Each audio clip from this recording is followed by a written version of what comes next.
Que a graça e a paz do Deus Todo-Poderoso seja abundante sobre as nossas vidas, amém? Louvado seja Deus. No domingo passado, vocês puderam ver a glória que foi o nosso batismo, quantas vidas desceram as águas e quantas pessoas estavam lá testemunhando. Quem já viu o vídeo? Nem todo mundo viu o vídeo, foi algo glorioso. Eu quero chamar a Vanessa mais uma vez aqui. Nós damos o certificado e nós também oramos por aqueles que estão sendo apresentados. E isso é uma formalidade? Certificado é formalidade, porque é para a pessoa lembrar quando ela foi batizada. Agora, a oração, ela faz toda a diferença. Por que faz toda a diferença? Porque quem está orando é a igreja. As portas do inferno não podem prevalecer contra a igreja. Quem é a igreja? Somos nós. E quem é batizado passa a fazer parte da igreja, publicamente. E a Vanessa não recebeu o certificado no domingo passado, porque ela foi desafiada no meio da semana a descer as águas. Aceitou o desafio, não deu tempo de fazer o certificado dela, por isso ela foi deixada para hoje. Então eu quero que você levante sua mão direita para cá, nós vamos orar pela Vanessa. Faça assim, Vanessa, com as mãos. Poderoso Deus, em nome de Jesus, que a tua graça seja sobre essa tua filha, de modo diferenciado. Que o coração dela se lembre todos os dias da missão especial que o Senhor tem dado a ela. Que no nome de Jesus os teus anjos estejam acampados ao redor dela, de modo que ela seja uma prova viva de que o Senhor está vivo e vive dentro dela. Que os teus anjos, ó Pai, a estejam guardando, livrando-a de obstáculos, livrando-a de pessoas malignas e ajudando-a a afirmar-se na rocha que é Cristo. De modo que ela seja uma bênção para esta casa de oração e nós sejamos bênção para a vida dela, em nome de Jesus de Nazaré. Amém e amém. Como não pode abraçar, tem que dar só uma pancadinha.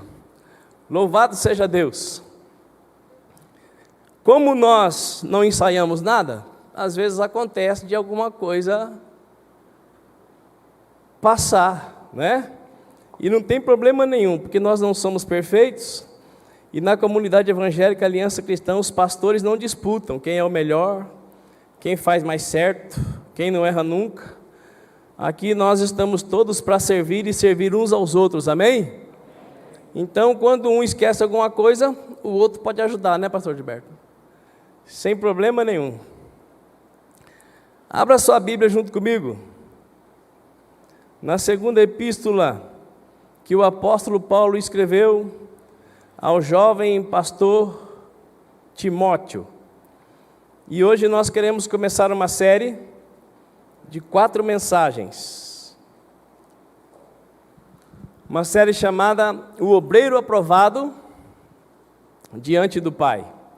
No Evangelho de Jesus Cristo segundo Lucas, no capítulo 10, no versículo 2, Jesus diz que era para que os discípulos, os seus seguidores, orassem ao Pai, para que o Pai enviasse obreiros para a sua seara, porque a colheita era grande, a colheita fazia-se urgente e necessária, mas como naqueles dias, assim também hoje, os trabalhadores são poucos.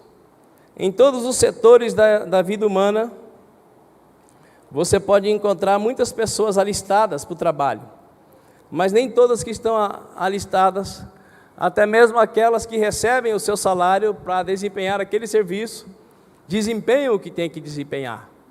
E na obra de Deus, é um dos lugares onde nós podemos mais enganosamente nos deixar do jeito que nós quisermos. Porque a obra de Deus, ela deve ser feita, acima de tudo, de todo o coração. Então, mesmo aqueles que fazem, desesperadamente a obra, numa tentativa de pagar aquilo que receberam, quando não fazem de todo o coração, ainda que realizem alguma coisa, para Deus não necessariamente é uma obra aprovada. Mas pior ainda é achar-se aprovado, é enxergar que alguém está fazendo para aparecer, e mesmo tendo essa capacidade de enxergar, continuar fazendo nada. E eu quero que você pergunte para o seu vizinho, em qual time você está? Nos que estão tentando compensar fazendo alguma coisa, ou no time que está a maioria? No time dos que não fazem nada e querem apenas receber. E olha, a Escritura Sagrada, amados, é muito clara. Ela diz que melhor é poder dar do que precisar receber. Isso não tem relação apenas com bens materiais, mas acima de tudo com aquilo que é mais precioso, a essência da vida. Aquilo que foi depositado em nós. O Deus Todo-Poderoso mora dentro de nós, da pessoa do Espírito Santo, e Jesus diz que quem cresce nele, do seu interior fluiriam rios de águas vivas. A vida abundante, a alegria verdadeira, a real razão de viver, ela toma a minha mente, a sua mente, os nossos corações, quando nós deixamos o rio da vida jorrar, o rio da vida fluir. E a grande questão é que não é preciso fazer força para o rio fluir, porque a fonte foi instalada dentro de nós. Aquele que crer em mim, do seu interior fluirão rios de águas vivas. Nós precisamos nos esforçar para estancar a água. Nós precisamos nos esforçar para impedir a vazão do rio. E nessas 4 mensagens, Deus pode, por graça e misericórdia, me ajudar e te ajudar a tirar a pedra, a abrir as comportas, a tirar o impedimento e a deixar a água da vida fluir através da sua, da minha, das nossas vidas. Posso ouvir um amém? A primeira, então, das 4 mensagens, nós queremos tematizar como no altar de Deus. 2 Timóteo, capítulo 2, versículo 15 diz: procura isto sim, apresentar-te aprovado diante de Deus, como obreiro que não tem do que se envergonhar e que maneja corretamente a palavra da verdade. Com quem o apóstolo Paulo, inspirado pelo Espírito de Deus, estava falando, primeiramente, nesta palavra. 1 Timóteo capítulo 1, diz assim: Paulo, apóstolo de Cristo Jesus, por ordem de Deus, nosso Salvador, e de Cristo Jesus, a nossa esperança, a Timóteo, meu verdadeiro filho na fé, graça, misericórdia e paz da parte de Deus Pai e de Cristo Jesus, nosso Senhor. Como eu já havia dito e estou repetindo, o Espírito de Deus usou o apóstolo Paulo para escrever essa carta primeiramente a um jovem pastor chamado Timóteo. E o apóstolo Paulo falava da parte de quem? De Deus, o Pai. O Pai estava afirmando o Filho, o jovem obreiro, a viver de modo que nada nem ninguém pudesse impedi-lo de deixar o rio fluir. Porque esse pastor, como diz o texto sagrado, era muito jovem. E muitas vezes as pessoas acreditam que por ser jovem, a pessoa pode não ter toda aquela capacidade, toda aquela autoridade, todo aquele know-how. E muitas outras vezes as pessoas pensam que por estar com uma idade um pouco avançada, a pessoa também já não tem mais capacidade, ela já não tem mais condições de desempenhar aquela função. E aqueles que estão entre um e outro no meio da vida não têm tempo para fazer a obra. Mas a verdade é que para Deus tanto faz, se está com 10, com 40 ou com 75, Deus precisa apenas que haja disposição e disponibilidade. E aí, quando a nossa vida está no altar, Ele pode fazer aquilo que olho não viu e que ouvido ainda não ouviu, mas o Espírito de Deus revela aqueles que se dispõem, que desejam e que querem ser usados em suas mãos. A grande questão é que para ser usado por Deus, para ter experiências com Deus, para experimentar aquilo que Deus tem para nós, nós precisamos decidir, tirar da nossa vida aquela parte do hino nacional brasileiro que diz: deitado eternamente em berço esplêndido, ao som do mar, à luz do céu, céu ou sol profundo, Céu profundo. Você quer mais de Deus na sua vida? Então você precisa viver no altar de Deus. E altar não é lugar de status. Altar é lugar de sacrifício. Rogo-vos, pois, irmãos, pelas misericórdias de Deus, que apresenteis os vossos corpos como oferta de sacrifício vivo. Romanos 12, não vos conformeis com esse mundo, mas transformai-vos pela renovação da vossa mente. No altar de Deus, Jesus Cristo de Nazaré ensinou no Evangelho segundo Mateus, que então foi colocado no capítulo 7, no versículo 7, que quem procura, encontra, quem busca, acha, quem pede, recebe. Quem é insistente em buscar, quem é insistente em querer, acaba que no finalmente vai encontrar. Ou seja, Deus não tem problema nenhum se você e se nós formos filhos pedintes, porque Ele mesmo ensinou que nós devemos pedir. Devemos saber que às vezes pedimos e não recebemos porque pedimos mal, porque o pedido é apenas para si, única e exclusivamente para si.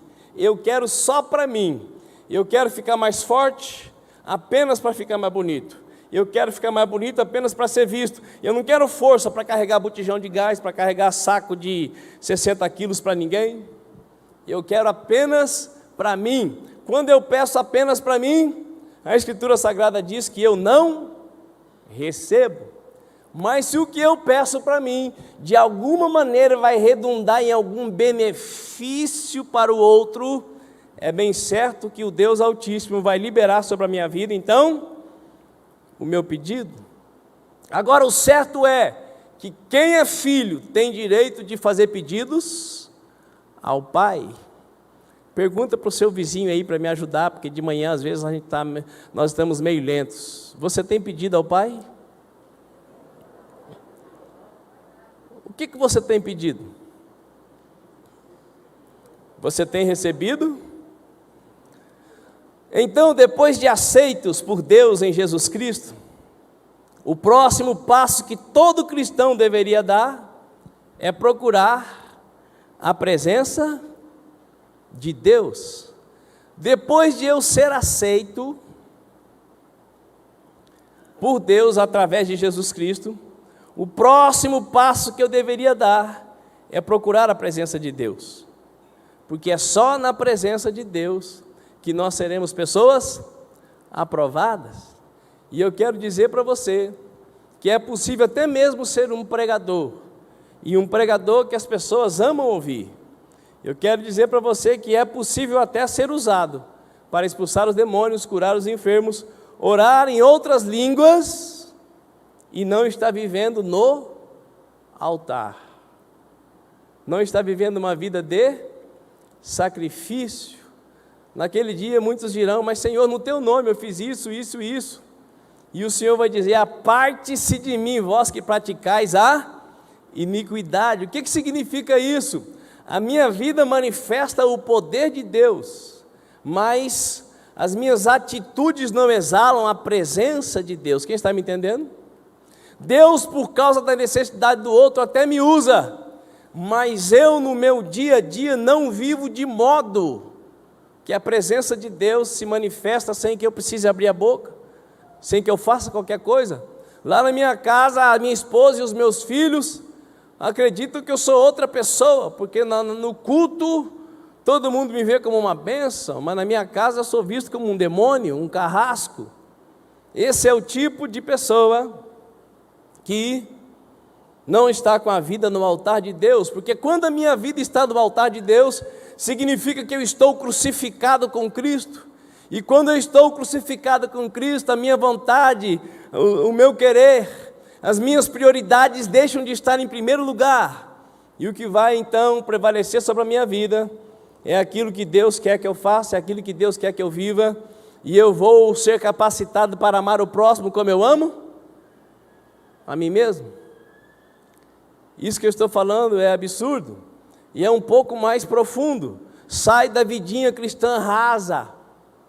Deus quer que nós sejamos pessoas que vivem muito mais além do que deixar de fazer algumas coisas. Deus quer que nós sejamos pessoas que vão muito mais além do que fazer algumas coisas para Deus. Deus quer que nós façamos as coisas certas com a motivação certa. Deus quer que nós façamos as coisas certas com a motivação certa. Quem busca fazer o certo com a motivação certa, corre o risco de errar, mas na maioria das vezes vai agradar a Deus. Quem está me entendendo? Por isso é imprescindível que eu tome uma decisão de todo o meu coração, de viver no altar de Deus. Gênesis capítulo 17, versículo 1, está escrito que quando Abraão completou 99 anos, o Senhor lhe apareceu. Quando Abraão completou 99 anos, o Senhor lhe apareceu e declarou: eu sou El Shaddai, o Deus Todo-Poderoso. Anda na minha presença e ser perfeito. Anda na minha presença e ser íntegro. Que coisa interessante. Eu acabei de falar no início da mensagem, todo mundo aqui já sabe, que Abraão, um velho frustrado, foi chamado pelo Deus Todo-Poderoso com 75 anos de idade. Deus, então, faz uma promessa para ele. E Abraão já estava com 99 anos e nada da promessa se cumprir. E então Deus cansou de esperar Abraão andar do jeito que Deus precisava que ele andasse, para que a promessa se cumprisse. E finalmente o Senhor aparece para Abraão e diz: moço, até quando? Até quando você vai viver como se não tivesse sido chamado? Até quando você vai viver como se a sua vida fosse sua? Até quando você vai viver como se você pudesse fazer tudo que você quisesse fazer? Até quando você vai viver de modo sem cogitar se eu estou aprovando ou não estou aprovando, se é do meu agrado ou se não é do meu agrado? Abraão, chegou a hora, eu não posso esperar mais, eu preciso te multiplicar. Você precisa deixar de ser Abraão e se tornar Abraão. Então anda na minha presença, criatura. Se você não andar na minha presença, a minha promessa, o meu chamado, a minha vontade não vai se cumprir na sua vida, Abraão. Você precisa associar-se a mim, grudar em mim. Você precisa fazer que nem o Enoque, Abraão. Enoque andou com Deus, e por isso ele foi transladado. Deus disse para Abraão ser perfeito, e ser perfeito não significa não errar mais na terra. Ser perfeito significa não apartar-se jamais da presença de Deus. Vou repetir: Abraão já havia recebido o chamado de Deus, mas mesmo tendo o chamado de Deus até ali, ele já tinha tido atitudes que, se Deus não se relacionasse com o ser humano, com base em sua misericórdia, Abraão já teria sido descartado. Você ouviu o que eu falei? Deus relaciona-se contigo e comigo da mesma maneira que relacionou-se com Abraão e com todos os outros personagens citados na Bíblia. O relacionamento de Deus comigo e contigo é baseado na sua misericórdia, que se renova a cada manhã, e é por causa das suas misericórdias que nós não somos consumidos. Mas essa misericórdia se manifesta porque Deus anseia, porque Deus espera, porque Deus conta com a possibilidade de, em um dado momento da nossa vida, nós enxergarmos a sua bondade, e então nos apaixonarmos por Ele e o buscarmos de todo o coração, de toda a nossa força, de todo o nosso entendimento. A misericórdia de Deus não é um passaporte para viver para sempre do mesmo jeito que nós estávamos antes de chegarmos na presença dEle. Por isso que Deus aparece para Abraão e diz: criatura, anda na minha presença, porque senão daqui a pouco você vai estar com 175 e eu não pude realizar na sua vida aquilo que eu quero realizar. Muitas vezes, nós queremos que Deus realize os nossos sonhos, mas nós não queremos realizar os sonhos de Deus.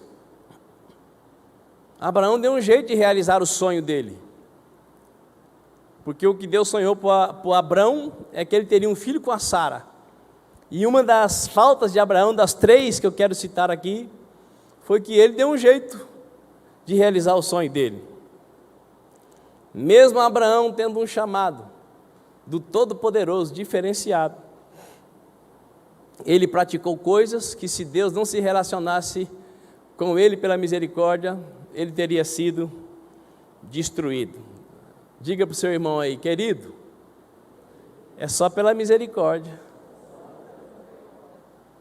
Pare de pensar que é porque você é bom, porque você é mais cheiroso, porque você é mais bonitinho, porque o seu QI é melhor. Não, é por causa da misericórdia.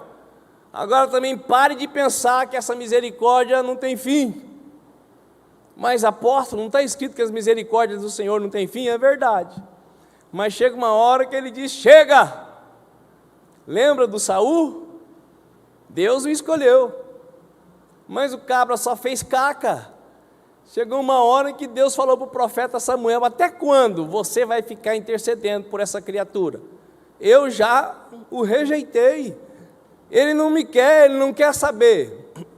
Ele quer viver do jeito dele. Ele só quer o que ele quer, ele não me quer. Eu não sou o alfa e o ômega para ele, o primeiro e o último. Eu sou um meio. Eu sou um meio para Samuel. E eu procuro um rei que veja em mim o principal motivo para o seu reinado. Eu procuro os filhos que vejam em mim o real motivo da sua existência. Eu não estou atrás de filhos que querem a minha presença apenas para receber milagres, apenas para receber coisas. Eu procuro filhos que me queiram acima de todas as coisas, e por isso fazem a minha obra do jeito que me agrada. Quem está entendendo, dá um sinalzinho.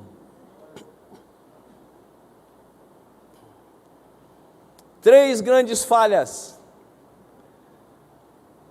de Abrão. Primeira delas, desobedeceu quando levou o seu sobrinho Ló. O Senhor fala com Abraão no Gênesis 12, 1 e 2, que era para ele sair do meio da sua parentela, era para ele partir para uma terra que Deus lhe mostraria. Ele manifestou tamanha fé ao sair da casa de seu pai com 75 anos, sem endereço de onde ele iria chegar. Mas a obediência dele foi parcial.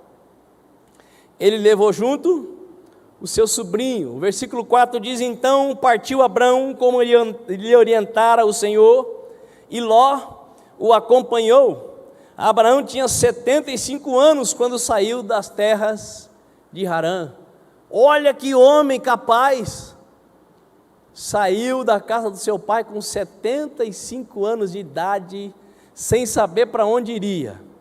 Obedeceu a Deus, mas obedeceu totalmente? Abraão era bem parecido contigo e comigo. Abraão é bem parecido conosco. Eu obedeço, mas levou Ló junto. E eu pergunto para você: Ló deu mais alegrias ou mais tristezas e dor de cabeça para Abraão? Com certeza mais dor de cabeça, porque Deus sabe o que Ele fala. E todas as vezes que nós procuramos fazer do nosso jeito, é bem certo que podemos até realizar alguma coisa, mas teremos dores de cabeças. Quem aqui já teve dor de cabeça? Normal? Opa, eu nunca tive. Dor de cabeça é uma coisa terrível, não é? Eu nunca tive, mas a minha esposa de vez em quando tem. A maioria das mulheres tem, não é? O Adão deixou a Eva sozinha e aí a desgraça entrou na vida dela. A partir de agora, sob dores de parto, conceberás, e uma vez por mês os seus hormônios vão oscilar, e é raro uma mulher que não tenha dor de cabeça. Estou falando a verdade? É. Coisa terrível. A desobediência sempre traz consequências. Abraão, além de ter levado o seu sobrinho, no meio do caminho ele mentiu 2 vezes. Uma antes de Deus falar com ele para andar na presença dele, e uma depois de já estar andando na presença de Deus. E as 2 vezes que Abraão mentiu, foi para poupar a sua própria vida. Ontem à noite eu estava lá no sofá da minha casa, ajoelhado orando, dizendo: Deus, ainda que o Senhor me fizesse viver como Abraão, 175 anos, eu estou passando, Pai. Estou chegando nos 50 anos. Quantos anos mais será que eu vou estar nessa terra? Ó Deus Todo-Poderoso, me ajuda a fazer o que o Senhor quer que eu faça, me ajuda a te obedecer, me conceda graça para não me desviar do teu caminho, porque daqui a pouco eu já era, Senhor, e o Senhor sempre será. Às vezes você pensa nisso, daqui a pouco você já era, pelo menos na terra. Sabemos que quando passamos desta vida, ou vamos para uma melhor ou para uma pior, porque existe uma pior que essa, é para sempre longe da presença de Deus. Abraão mentiu 2 vezes, ele mentiu 2 vezes porque ele estava preocupado com a sua vida. Todas as vezes que eu me preocupo mais com a minha vida do que com a vida de Deus em mim, eu infrinjo, eu corro risco de fazer o que eu acho que eu devo fazer, porque eu não creio que Deus é capaz de fazer o que Ele diz que Ele faz. Abraão desobedeceu, levando Ló. Abraão infringiu a vontade de Deus ao falar meia verdade. Sara de fato era sua meia-irmã. Então a transgressão não fora total. Porém, ele mentiu para aquelas pessoas. O faraó do Egito e um rei quase caíram em desgraça, porque ao tomar Sara, transgrediam a lei. Abraão mentiu 2 vezes. Abraão tentou ser Deus, em Gênesis 16:3, e aqui talvez seja a área que nós mais nos assemelhamos a ele. Está escrito em Gênesis 16:3, assim depois de 10 anos em que Abraão habitava na terra de Canaã, sua esposa Sarai tomou Agar, a egípcia, e a entregou como mulher a seu marido. Este teve relações sexuais com Agar, que ficou grávida. Quando Agar se viu grávida, começou a olhar sua senhora com arrogância e desprezo. Então Abraão aqui estava na casa dos 85 anos. Aos homens, não se preocupem, está vendo? Alô? 85 anos Abraão tinha. Não se preocupe com 2 coisas. Se você tiver saúde e andar na presença de Deus, vai funcionar com 85. E se preocupe com uma coisa, mesmo com 85 anos, se não tivermos Espírito Santo, continuamos os mesmos carnais de sempre. Eu creio que o Abraão não teve nenhuma dificuldade de pegar a secretária. Às vezes os casados têm dificuldade de relacionar-se um com o outro, mas se aparecer um enviado ou uma enviada do inferno, a dificuldade desaparece. Eu imagino que entre Sara e Abraão as coisas já não estavam acontecendo, porque afinal de contas, tanto tempo que saímos de casa e nada de filho. Mas na primeira ideia que a Sarai deu, o Abraão correu. Quem está me entendendo? Se a tua vida não estiver no altar de Deus, assim você será que nem o Abraão, assim eu serei que nem o Abraão, assim nós seremos que nem a Sarai. Vamos querer ocupar o lugar de Deus, e muitas vezes num dia só, irmãos, nós achamos que podemos ser Deus, julgando as pessoas, dizendo aquilo que pode, que não pode, o que vai acontecer, o que não vai acontecer, e como eu já disse, vou repetir todas as vezes que queremos viver do nosso jeito, abrindo mão do jeito de Deus. Disse Jesus: eu vim para que vocês tenham vida e vida em abundância. Quem experimenta a vida em abundância?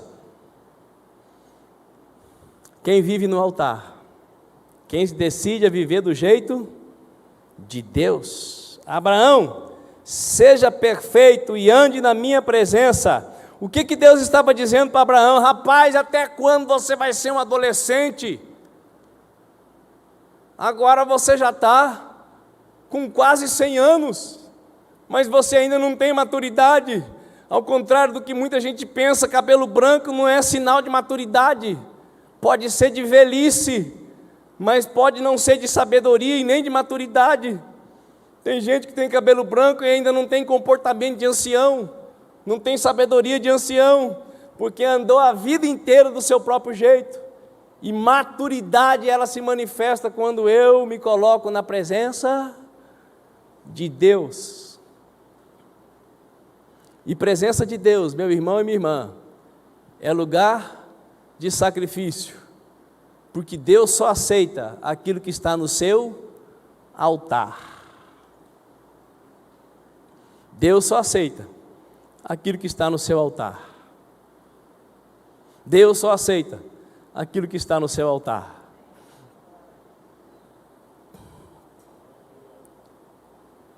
Abraão precisava amadurecer. Por isso o Senhor disse: seja perfeito, anda na minha presença. E eu peço que você me ajude. De manhã a gente fica sonolento, por isso que de manhã eu faço isso mais vezes.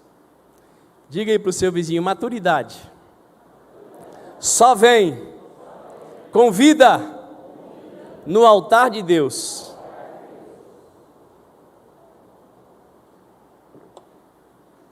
E altar é o lugar onde eu não exijo mais nada, porque eu estou ali para ser morto.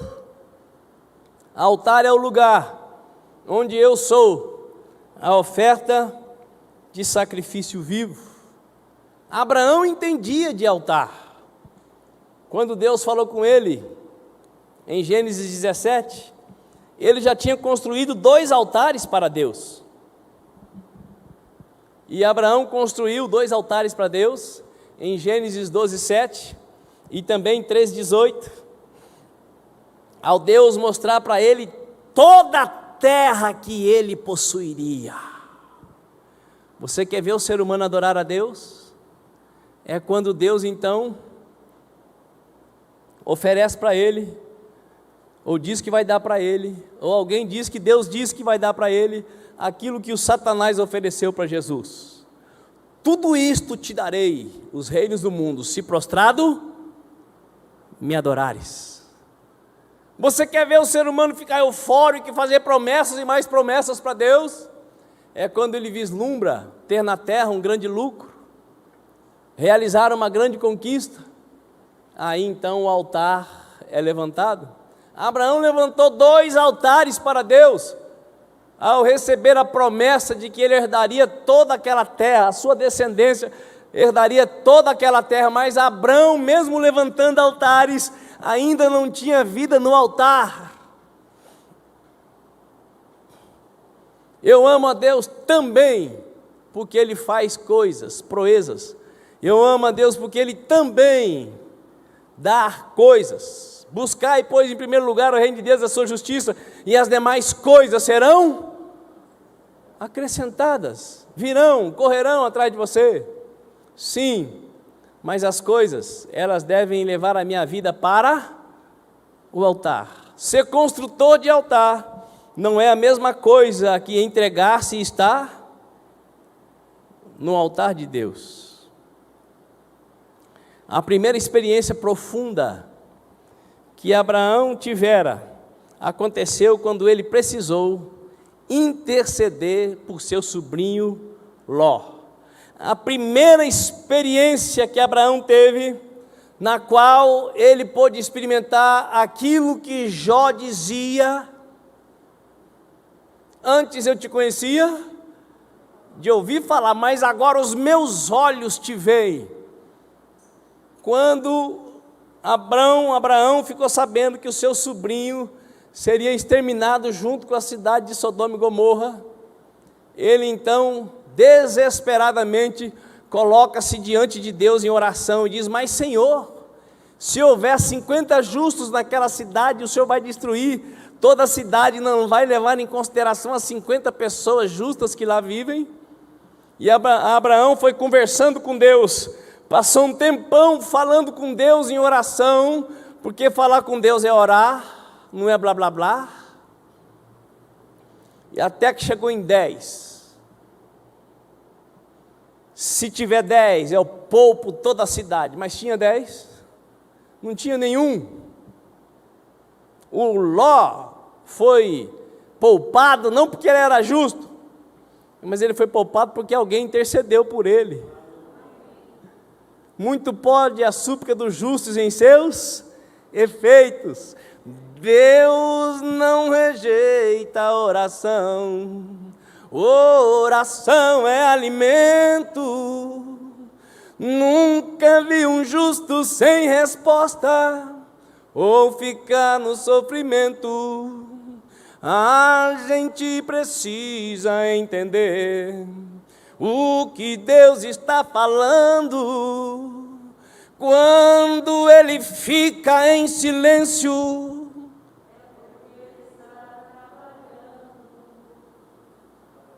A Bíblia diz que Deus trabalha em favor daqueles que nele esperam. Agora imagine o quanto Deus trabalha em favor daqueles que trabalham para Ele com a vida no altar. Primeira experiência tremenda que Abraão teve com Deus foi quando ele se colocou na presença de Deus para interceder por alguém. Quem está me entendendo? Ó Deus, eis-me aqui, Senhor. A minha lista hoje tem 150 pedidos, Pai. Todos para mim, outros para eu e todos para mim.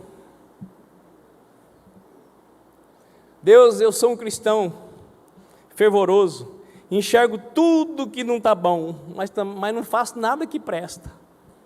Deus, eu sou uma ilha, o centro do universo é o meu umbigo. Quando eu não quero para mim, eu quero para eu. Por isso, Senhor, às vezes eu vou gritar aleluia e grito aleleu. Louvado seja eu, Jeová.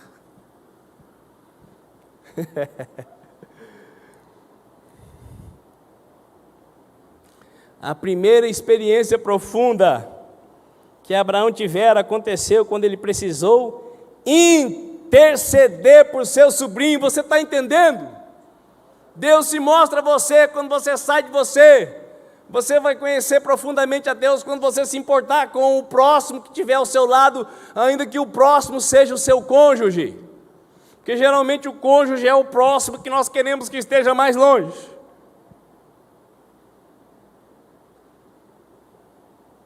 Não é meu caso, graças a Deus.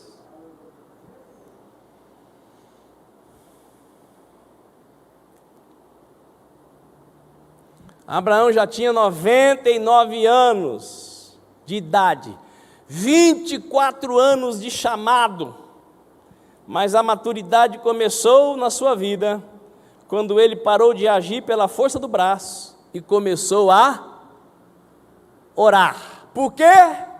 Deus,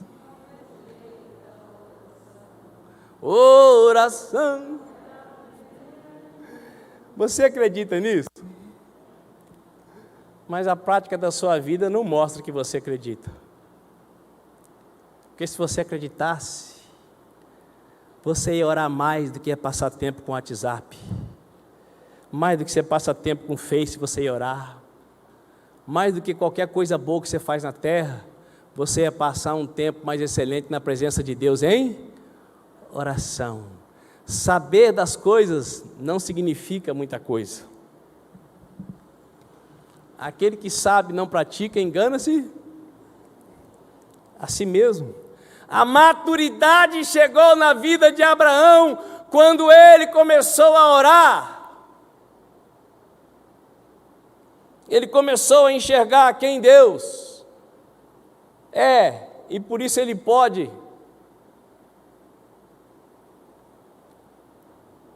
procura apresentar-te a Deus aprovado, como obreiro que não tem do que se envergonhar, que maneja corretamente a palavra da justiça.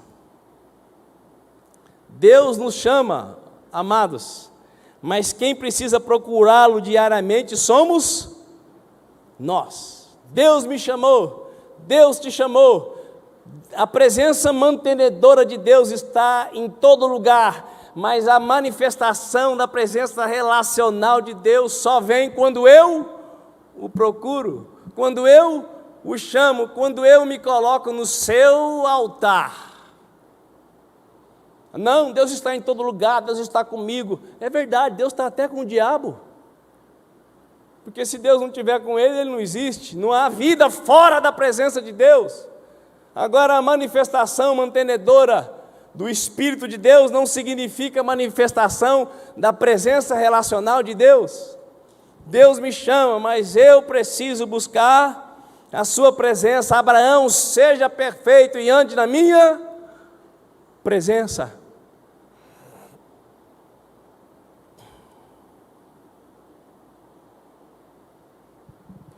Às vezes, Deus precisa nos tirar de onde nós estamos, para nós podermos desenvolver vida com Deus. Eu já contei isso aqui não sei quantas vezes.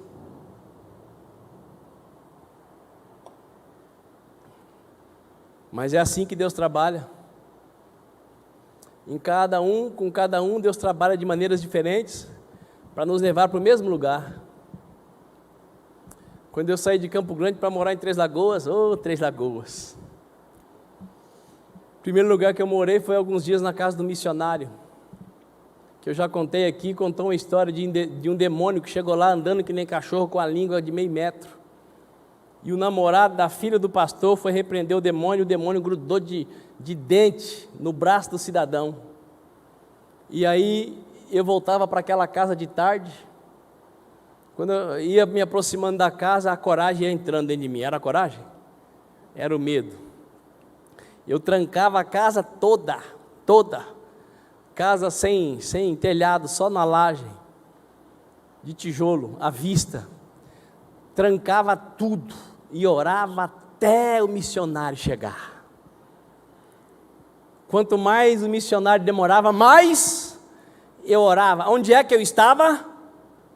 No altar de Deus. Quando você se coloca para orar, seja onde for, pode ser até com a cara no vaso lá do seu banheiro, aquele lugar se transforma num altar.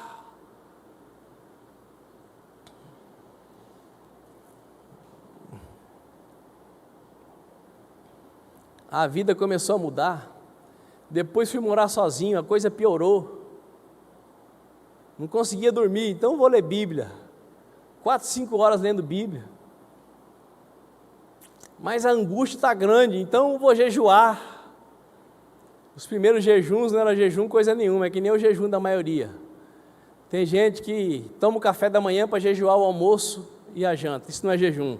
Tem gente que almoça para jejuar a janta e o café da manhã, isso não é jejum. Jejum você comeu à noite e no outro dia você não come nada, porque a primeira refeição é o de jejum. Se você não fez a primeira, a segunda vai ser o de jejum. Se você não fez a segunda, a terceira vai ser o de jejum. Quem está me entendendo?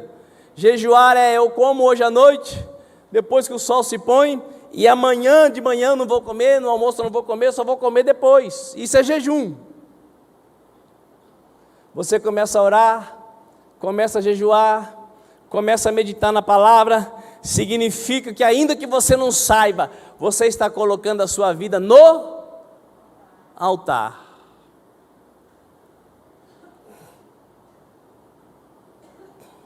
Ou seja, vida no altar é igual oração, leitura da palavra e jejum. Alguém sabe me dizer o que está acontecendo com esses jovens? Que já passaram para lá e para cá não sei quantas vezes? Tem alguma coisa acontecendo aí?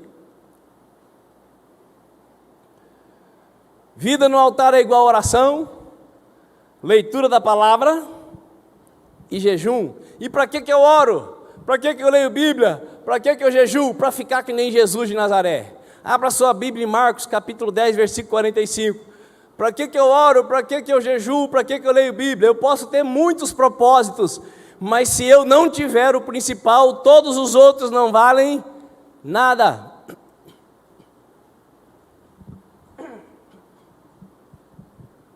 Marcos 10, 45. Porquanto nem mesmo o Filho do Homem veio para ser servido, mas para servir e dar a sua vida em resgate por muitos. A maturidade começa a se manifestar na minha vida quando eu deixo de ser uma ilha e passo a ser um servo. Abraão teve sua primeira grande experiência com Deus. Não foi quando ele saiu de casa, mas sim quando ele precisou clamar pela vida do seu sobrinho. Eu oro, eu leio a palavra, eu jejuo para ser como Jesus foi. E a maior marca de Jesus Cristo sobre a face da terra foi servir. Maturidade não vem de um dia para o outro, ou através da oração de alguém muito ungido, que coloca a mão sobre a minha cabeça e ora por mim, e pá! Eu me torno uma pessoa madura. Maturidade não vem pela leitura de bons livros, apenas, ou participação em muitos seminários. Isso me dá conhecimento, isso pode tratar minha alma, mas a maturidade começa na minha vida quando eu deixo de ser uma ilha. E então, a fonte instalada dentro de mim começa a jorrar rios de águas vivas.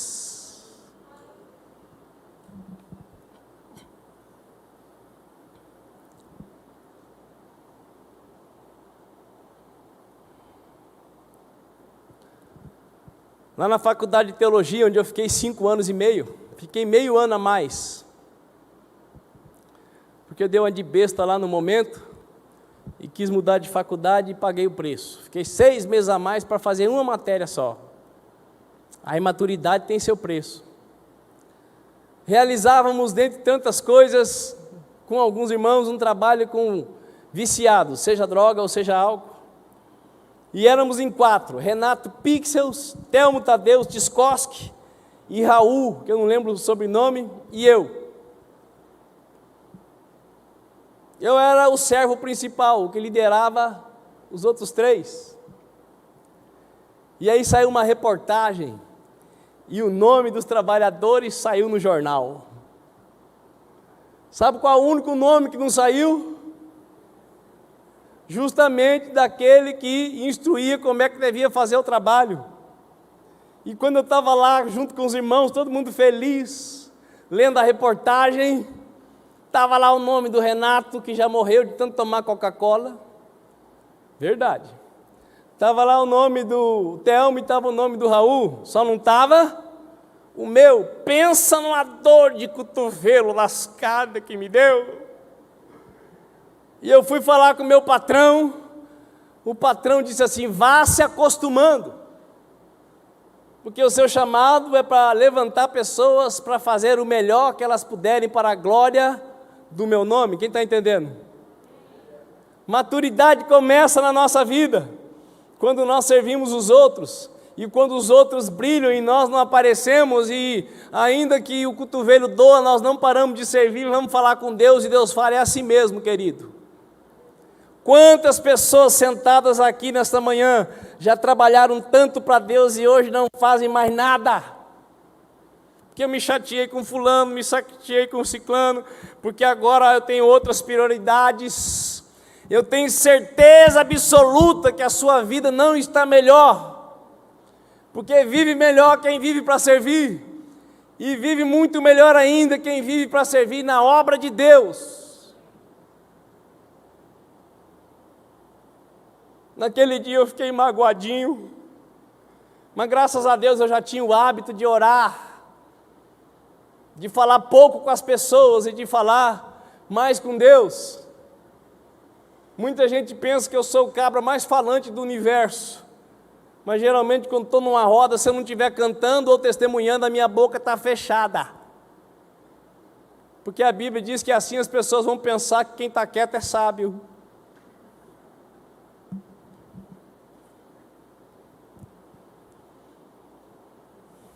Vida no altar vai abrindo portas para termos experiências com Deus, e as experiências vão nos trazendo responsabilidades que requerem mudanças na nossa maneira de viver. Quando você vai tendo experiências com Deus, a sua vida vai mudando. Uma das experiências mais maravilhosas que eu já tive com Deus, eu vou contar, eu já contei várias vezes, mas cabe muito bem aqui. É aquilo que boa parte dos cristãos tem medo. E a Bíblia nem dá dom para isso. Qualquer cristão tem autoridade delegada por Cristo para pisar em serpentes e escorpiões, em todo o poder da maldade, sem sofrer dano algum.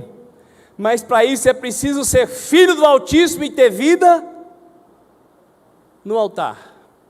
Não basta ser construtor de altar.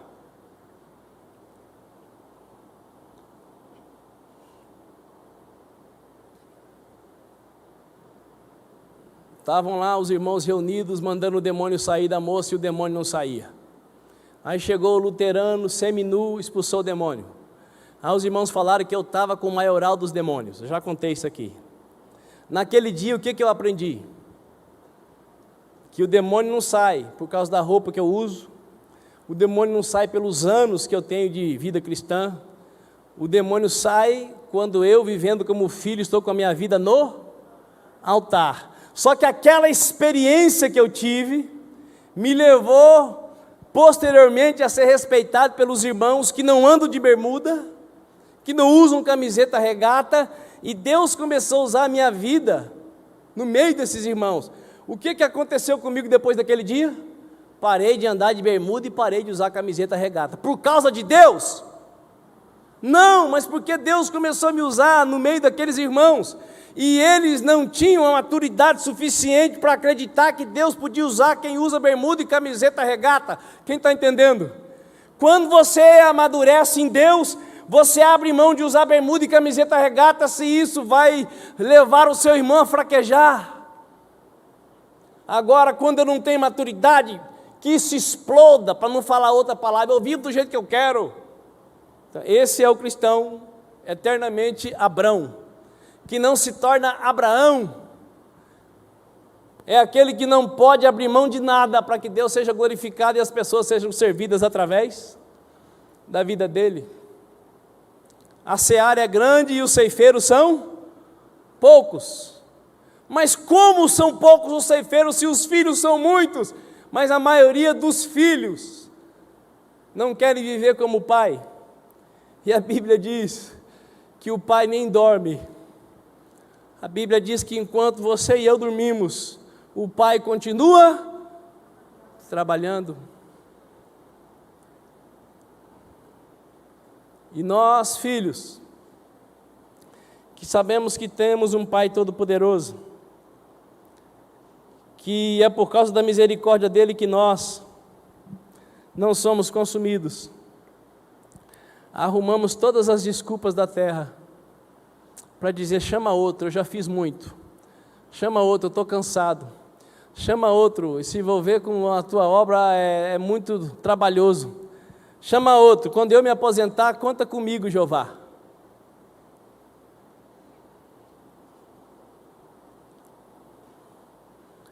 Vida no altar vai abrindo portas para termos experiências com Deus. E as experiências vão nos trazendo responsabilidades que requerem mudanças no nosso modo de viver. O que eu contei dessa experiência aconteceu em 93. Eu só fui usar uma bermuda de novo quando eu fui na praia lá em Santa Catarina para conquistar a Marcinha. Coloquei uma bermuda, um shorts para ir no mar, aquelas pernas brancas, finas. Mas Deus não rejeita a oração. Orei de manhã, orei de tarde, orei de noite, durante 2 anos e meio. Está aqui, ó. O milagre.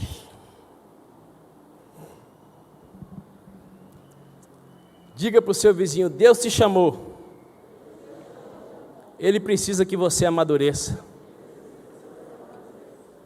Até quando você vai querer ser Abrão? Deus quer que você seja Abraão. Ele quer te multiplicar. Não basta levantar altares para Deus. É preciso decidir viver no altar de Deus. Levantar altares é interessante, mas melhor, infinitamente melhor é ter vida no altar. É ser alguém para quem Deus olha e diz: viu lá o fulano, o ciclano, a beltrana, meus filhos, íntegros, retos, se desviam do mal para fazer a minha obra.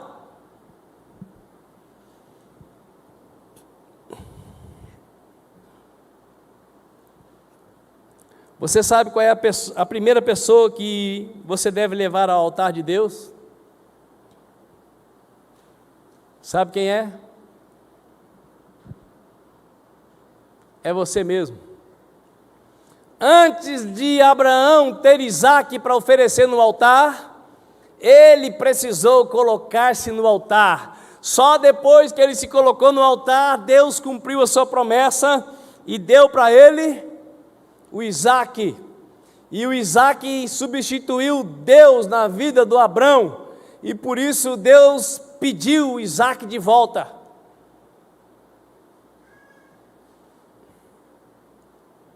E agora Abraão já era maduro, ele já estava no altar, e quando Deus pede o seu filho, a Bíblia diz que ele simplesmente saiu no outro dia de madrugada. E o artista fez música disso. Isaque seguia na frente, formoso até no caminhar. Quem sabe Abraão nessa hora começou a chorar. Isaque perguntou: meu pai, cadê o cordeiro, onde está? Meu filho, o cordeiro para si, Deus proverá, proverá, proverá.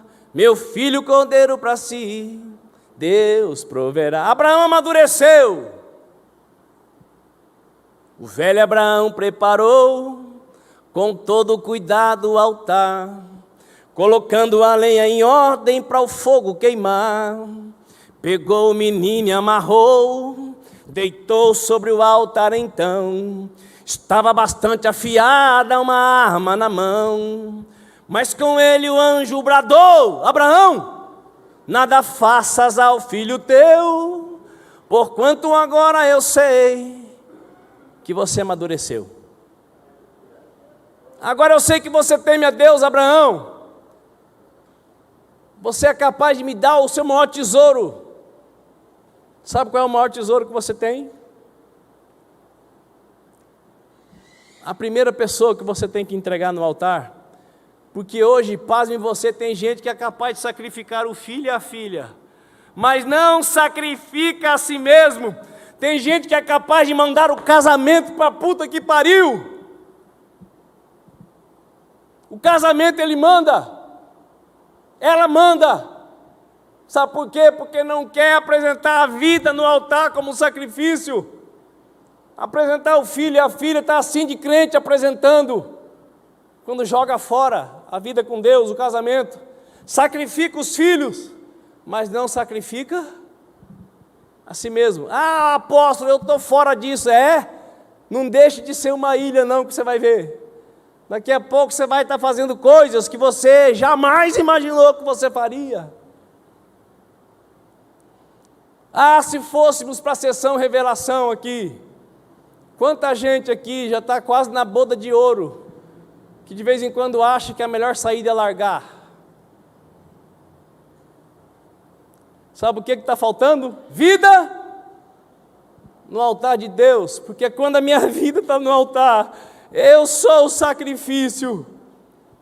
Eu não ofereço os outros, eu me ofereço.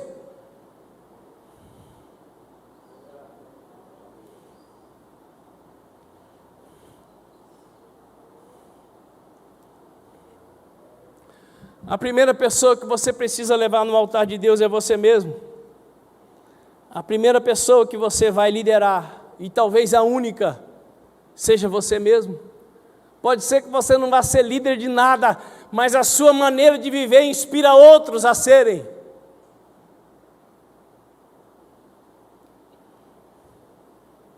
A pessoa mais difícil que você vai encontrar para liderar, sabe quem é? Você mesmo. O apóstolo Paulo escreveu para o jovem Timóteo: cuida bem de ti mesmo, torna-te padrão na palavra, no procedimento, na fé e na pureza. Procura isto sim apresentar-te aprovado diante de Deus, como obreiro que não tem do que se envergonhar e que maneja corretamente a palavra da verdade. Nessa manhã Deus está te chamando para dar a coisa mais difícil que o ser humano tem para dar a Ele, a própria vida.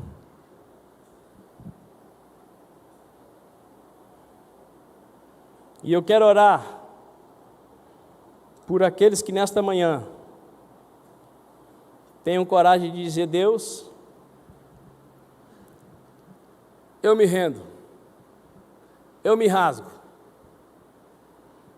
porque se eu me humilhar diante do teu altar e sacrificar aquilo que me custar, tu inclinarás os teus ouvidos para mim.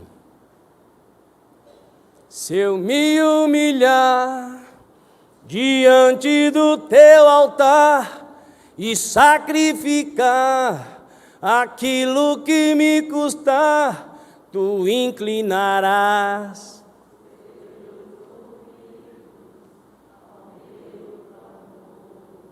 Mais vale um dia no centro do teu querer que toda a vida sem jamais te conhecer.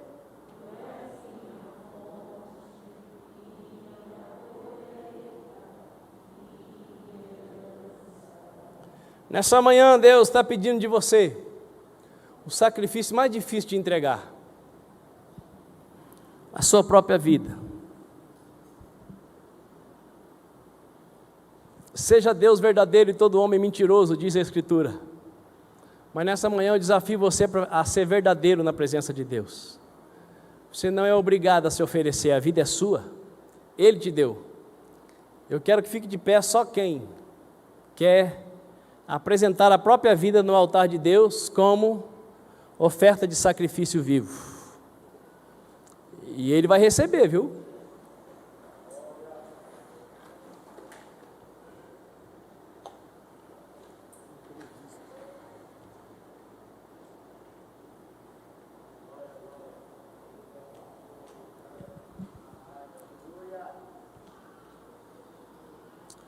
Feche os teus olhos, por favor. Pai querido,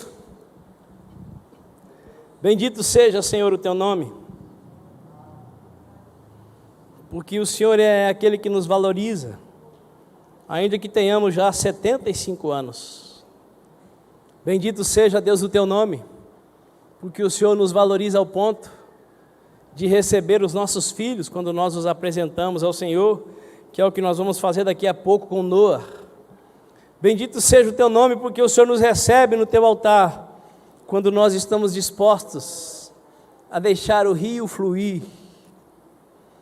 Bendito seja, Senhor, o teu nome, porque é muito melhor deixar o rio fluir do que tornar-se um mar morto, que só recebe as águas. Oh, poderoso Deus, eu te glorifico por esta manhã, pela vida de cada filho e filha do Senhor que aqui está. Eu te glorifico, Deus, porque o Senhor está nos chamando, não apenas para sermos levantadores de altares, mas para no altar que construímos oferecermos-nos como oferta de sacrifício vivo, a fim de que a tua vontade tenha primazia sobre a nossa, a fim de que o teu querer ocupe o primeiro lugar no nosso coração, para depois vir o nosso querer. Poderoso Deus, receba as nossas vidas no teu altar.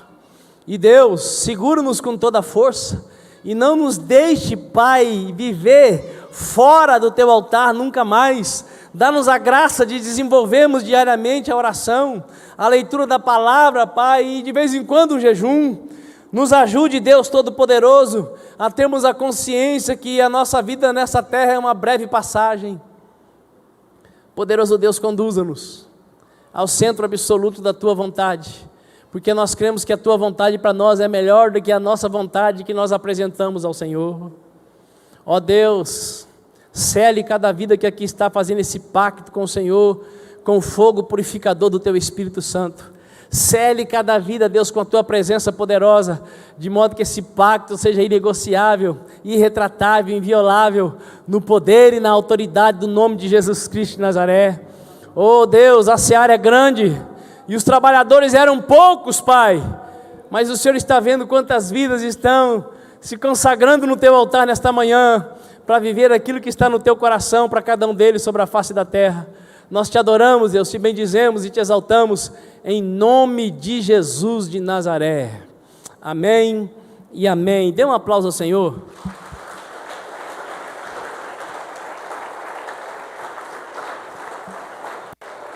Sente-se, por favor, por um instante.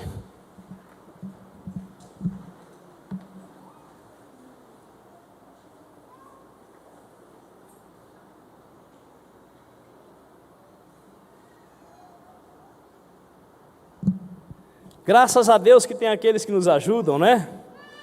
Pastor Marcelo falou comigo mais de uma vez essa semana sobre a vida do pequeno Noah, da sua mãe Luna e do seu pai Wanderson, que nós iríamos apresentar nesta manhã. E graças a Deus eu fui lembrado, né? Senão eu ia ter que visitar um por um para pedir perdão depois pelo esquecimento. Por gentileza, Wanderson e Luma ou Luna? Luma. E se os parentes estiverem aí, pode vir junto, por favor. Vamos apresentar o pequeno Noah, que no português é Noé, o único homem que Deus achou na terra andando corretamente. Louvado seja Deus. Muito bem. Ô Noah, você está sabendo o que eles estão fazendo, o que estão fazendo com você? Hein, irmão? Estão te apresentando aí como oferta de sacrifício. Ou seja, consagrando o pequeno Noah a Deus. Levante a sua mão direita para cá. Poderoso Deus, em nome de Jesus nós te bendizemos pela vida do Wanderson e da Luma, por mais essa herança bendita que o Senhor concede a eles. E nós consagramos o Noah agora ao Senhor, que ele seja guardado de pragas, de pestilências pós-modernas, de toda espécie de males, e que na medida que ele for crescendo, olhando para os seus pais, para sua irmãzinha, ele decida te seguir e te servir. Que a vida do Noah seja uma prova viva de que o Senhor está vivo e vive dentro dele e dos seus familiares. Oh, que o rio da vida flua através desse pequeno, é a nossa oração como igreja, consagrando ao Senhor, em nome de Jesus de Nazaré. Amém.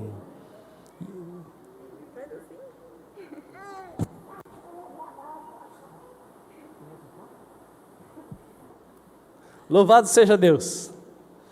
Muito bem. Vamos ficar de pé mais uma vez, para fazermos a última oração desta manhã.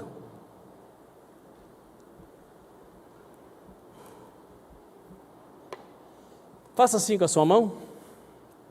Que o Senhor, o Deus Altíssimo, continue te abençoando e te guardando, fazendo o rosto dele resplandecer sobre ti. Que o Senhor te proteja e te guarde, debaixo das suas asas, te livrando de males, de dores e perigos escondidos.